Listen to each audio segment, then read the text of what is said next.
In 1997, the band Helmet released Aftertaste, a record that many fans now consider to be their masterpiece.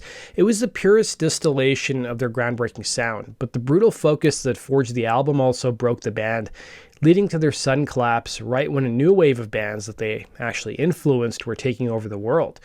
While many fans now consider Betty to be their creative peak, its mixed reception and lower sales by the mid-90s were seen as a commercial step down by Helmet's label. Tensions that had been simmering for years were now starting to boil over. This is a story of how the creation of a landmark album also sowed the seeds of its creator's destruction. Before we get started with today's video, if you guys want to support my channel, be sure to hit the like and subscribe button. And I've been told from a lot of my subscribers that they find themselves unsubscribed from my channel, or they don't see my new videos pop up, so make sure you turn on all notifications. To understand the immense pressure cooker that produced Aftertaste, you have to go back to the beginning of the 90s. In a New York scene teeming with noise rock and hardcore, Helmet emerged something different. Led by Page Hamilton, a guitarist with a formal education in jazz music, the band was a study in controlled chaos. They had the aggression of metal, but they filtered it through the lens of academic precision. Their sound was built on a surgically tight, down-tuned staccato riffs and complex time signatures. It was heavy, but it was also intelligent at the same time. In 1989, Hamilton, having left the avant-garde group Band of Susans, decided to form his own project. He found bassist Henry Bogdan, drummer John Stanier, and guitarist Peter Mengede, and the original lineup of Helmet was born. Their 1990 debut, Strap It On, released on the independent Amphetamine Reptile label, was a raw statement that got the attention of the underground.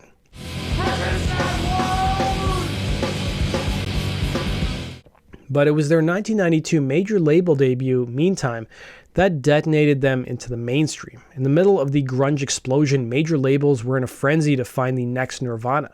Helmet, with their brainy but heavy sound, became the subject of a massive bidding war, and they ended up signing a $1.3 million record deal over 3 albums with Interscope Records. They quickly became dubbed as the next Nirvana. Some people wrote off their deal with Interscope as proof of how ridiculous the search for the next Nirvana had gotten. Even Hamilton admitted the ridiculousness, telling the Grand Rapids Press, "All these labels wanted to romance us after Nirvana Smells Like Teen Spirit began selling millions of copies. It was fun to watch it explode." As the band thought, they were just happy to have enough money to afford sneakers and pay the rent. Meantime was a juggernaut. It went gold in the US and sold over 2 million copies worldwide. The single Unsung became an MTV staple, its iconic chugging riff acting as a gateway for countless fans into the world of alternative metal.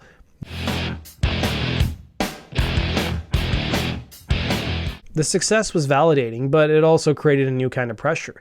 How do you follow up an album that defined your sound and influenced a generation of bands? For their 1994 follow-up, Betty, Helmet chose to swerve. Instead of making Meantime Part 2, they lean into the more experimental side, weaving in elements of funk, jazz, and even hip-hop. It was a brilliant record, but it was also divisive.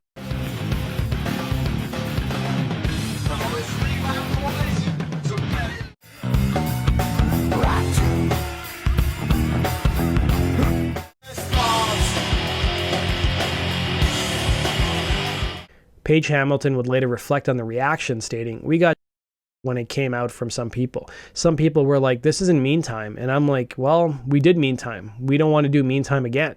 While many fans now consider Betty to be maybe their creative peak, its mixed reception and lower sales were seen as a commercial step down by the label. Tensions that had been simmering for years were starting to boil over. Guitarist Peter Mengede had been fired back in 1993 due to conflicts with Hamilton. His replacement, Rob Echeverria, would also leave after the Betty tour in 1996 and join Biohazard. According to Hamilton, Rob wasn't a good musical and personality fit, being too shy and not forthcoming with musical ideas. Adding to Guitar World, that's when I really decided I was having to hold the other guitar player's hand. It wasn't anything personal against Peter Rob. People will be like, oh, Page Hamilton is a control freak or whatever. I'm like, yeah, I guess I am to a certain extent. I want things a certain way. I've worked long and hard on these arrangements and I want them to feel like this. Hamilton also took some time to reflect back on Betty, 3 years removed from it in 1997, and how it divided some of the band's original fans, telling the Idaho Statesman how one kid ran up to him, telling him he hated the album because there was a woman on the cover, adding, "I learned a lot from Betty. We ended up sort of burning out on some of the stuff like the jazz thing. I could tell with the other guys, I think we like playing the heavier stuff live. adding that he forced his jazz indulgences on the other members. But he still added that Betty overall was a satisfying experience, and they didn't want to repeat the sound of Meantime. Following the tour for Betty, the band were sick of each other and needed some time apart. Once they tried to reconvene to write new material, they felt like a band stuck in mud. It took them about 8 months to actually start writing new songs, and the members in their downtime did some other things, like Hamilton got married. Once they did reconvene and started writing new songs, Henry Bogdan was pretty blunt about what things were like in the band, stating, "We tried to work together, but that didn't work in this band. We don't know how to get along. Well, that's just the way it's been for Helmet." So these guys didn't really collaborate on music, and they didn't even hang out outside of the band, something drummer John Stanier chalked up to the fact that the band members had big age gap between each other, and they were all from different parts of the country. So like always, the songwriting once again fell to Page Hamilton, and Bogdan's blunt assessment really foreshadowed what was to come. They were a band at a crossroads. They'd had massive success, they'd faced commercial disappointment, and they were now fractured, down to the core trio of Hamilton, Bogdan, and Stanier. The pressure was on. They needed to deliver an album that could reaffirm their identity, satisfy their label, and somehow keep the band from tearing itself apart. The result was Aftertaste. The recording of Aftertaste was a conscious retreat. After the sprawling experiments on Betty, the plan was to get back to basics.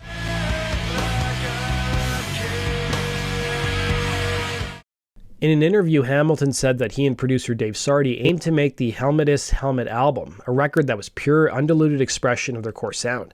With Rob Echeverria gone, Page Hamilton handled all the guitar parts himself, which centralized the creative process even more. He later said the recording as a three-piece was actually easier and streamlined the whole thing. The result was a sound that was more direct, more focused, and arguably heavier than ever, and took inspiration from a surprising source. Hamilton told the Central New Jersey Home News, "I wanted to create a really great rock record, one that really swings more than anyone else. What I really miss in music is that butt-kicking thing you got from bands like ZZ Top at their peak." Aftertaste was a 40-minute barrage of razor-sharp, syncopated riffs and lyrical anger. The album opens up with Pure, a track that perfectly sums up this philosophy. It's built in John Stanier's powerful locked-in drumming and a monster grooving riff from Hamilton that's both heavy and incredibly catchy. The band up until this point had never used a click track until Aftertaste because their rhythm section had been so good. But that changed with the song It's Easy to Get Bored.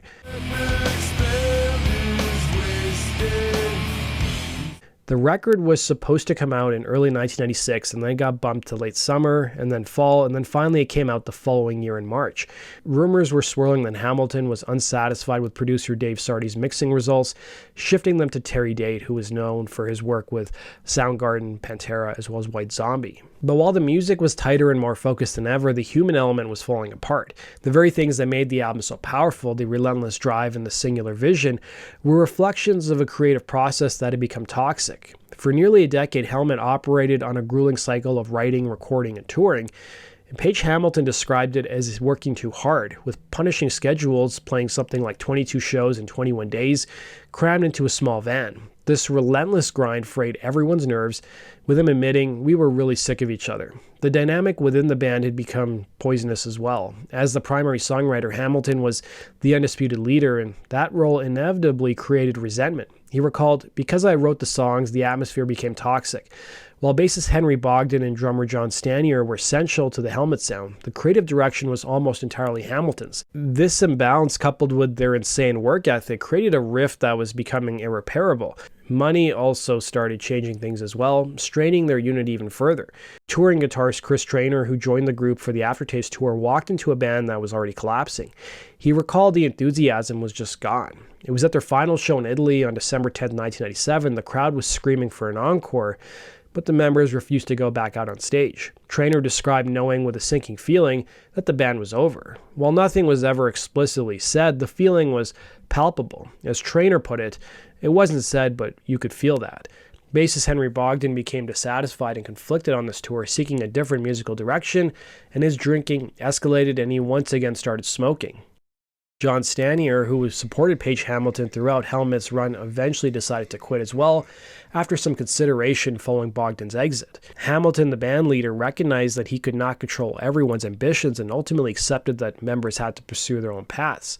After the tour ended, Hamilton moved from New York to LA and divorced his wife. The frontman had wanted to take a year off to let things cool down, but the others weren't willing, and that was it. After nearly a decade of reshaping heavy music, Helmet quietly dissolved. The official confirmation wouldn't come out until the end of '98, but the machine had already ground to a halt. The masterpiece was complete, but the cost was everything. In the wake of Helmet's breakup, the music world was left with a strange silence. Aftertaste had been released in March of '97, and by major label standards, it was considered a commercial disappointment. It debuted at number 47 on the Billboard 200, and a lot of the initial reviews were mixed. Some critics felt the album was a step backwards from the experimentation of Betty, calling it uninspired and lacking hooks. The timing was also a factor. The musical landscape of 1997 was shifting. The nu metal scene, a genre that Helmet themselves had heavily influenced, was exploding into the mainstream with bands like Limp Bizkit and Cold Chamber. In a cruel twist of irony, Helmet broke up just as a wave of bands who had copied their style were achieving massive success. Over the years, the album has been reevaluated and is now often regarded as one of their most consistent and powerful statements. Its genius lies in its relentless catchiness, a quality that might have been missed at the time. The breakup itself, though, left a bitter taste. The personal relationships were shattered. Hamilton is still not on speaking terms with Bogdan and Stanier. He's expressed that the split was not his choice and that he wanted to continue after a break, but he also matter-of-factly states, "Helmet is my band, I write all the music and all the lyrics, and I was the one who found those guys." Stanier and Bogdan moved on to other projects, with Stanier becoming a highly respected drummer in bands like Battles and Tomahawk. For 6 years, the name Helmet lay dormant. Hamilton toured as a guitarist for David Bowie and worked on other projects. He had songs for a solo album, but a pivotal phone call changed everything. Jimmy Iovine, the head of Interscope Records, called Hamilton and suggested he release the new material under the Helmet name. And so in 2004, Helmet was resurrected. It was a controversial move for some since Hamilton was the only original member. This new lineup featured Chris Traynor, who had toured with them on Aftertaste, along with a new rhythm section. Helmet returned in 2004 with their first album in 7 years titled Size Matters. Picking up from where Aftertaste left off, it featured a more polished, radio-friendly sound. This was followed by a string of albums, including Monochrome in 2006, Seeing Eye Dog in 2010, Dead to the World in 2016, and Left in 2023, all with Hamilton at the helm of the constantly shifting lineup.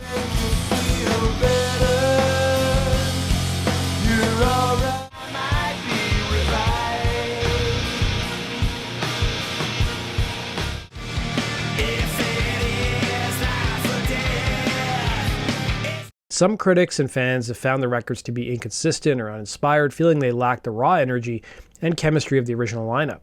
Others have praised the albums for their solid songwriting and for continuing the band's signature sound.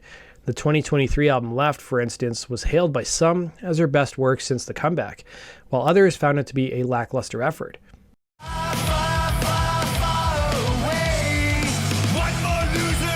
Hamilton defended his decision, stating he never felt the band was musically finished and saw no reason to stop, because for him, the drop-tune, rhythmically complex, aggressive rock sound he writes will always sound like Helmet. The legacy of Aftertaste is therefore a dual one. It stands as a musical triumph, a meticulously crafted album that represents the peak of a specific sound, but it's also a cautionary tale. It's the sound of a band burning out, of relationships disintegrating under immense pressure. The very intensity and singular focus that makes the music so compelling were the same forces that tore its creators apart. The album's final track, Crisis King, serves as a fitting epitaph for the original band, with Hamilton's raw shouts of, "You never go down fighting, you just go down."